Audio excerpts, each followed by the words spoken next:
Après sa disparition brutale survenue une nuit d'août 1997, les obsèques de Lady Diana se déroulent le 6 septembre 1997 à Londres, au cœur de l'abbaye de Westminster.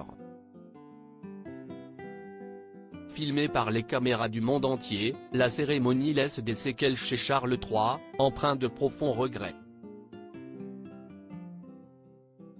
Dans la nuit du 30 au 31 août 1997, Lady Diana disparaissait brutalement dans un accident de voiture survenu à Paris sous le pont de l'Alma. Son amant de l'époque, Dodi Al-Fayed, et le chauffeur du véhicule qui roulait à vive allure, Henry Paul, décèdent sur le coup. Consciente lors de l'arrivée des secours, l'ex-épouse du prince Charles est transportée en urgence à l'hôpital de la Pitié-Salpêtrière où elle succombe à ses blessures à l'âge de 36 ans, environ 2 heures après son arrivée. Son garde du corps, Trevor Ray Jones, sera le seul survivant. Elle laisse derrière 2 fils, William et Harry, à l'époque seulement âgés de 15 et 12 ans. Les obsèques de celle qui était surnommée la princesse des cœurs se déroulent le 6 septembre 1997 à Londres, à l'abbaye de Westminster.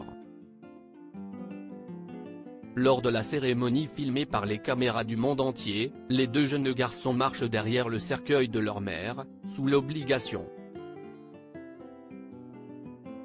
Scandalisé, le frère de la défunte, Charles Spencer, souligne la barbarie de cet instant pour les 2 enfants. Un avertissement que le paternel n'entendra pas. Des années après cet événement, ce dernier semble s'en mordre les doigts et regrette de ne pas avoir écouté.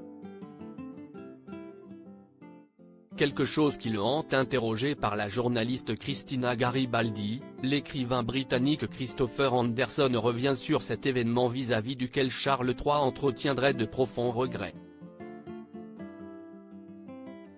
Si y est-il quelque chose qui le hante encore, probablement aujourd'hui, indique-t-il, comme le rapporte l'Express. Tandis que cet instant marque profondément les 2 princes qui se livrent à plusieurs reprises sur leur traumatisme, leur père se sentirait responsable de leur peine. Il comprend que, dans une certaine mesure, il est responsable de ce qu'ils ont dû subir, déclare l'auteur du livre The King, The Life of Charles III. Ce que le roi regretterait particulièrement, si est d'avoir essayé de convaincre William et Harry de marcher derrière le cercueil.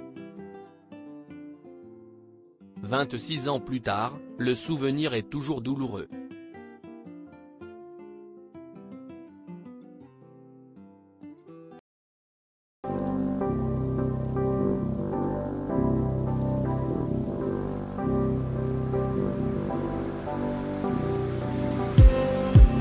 Just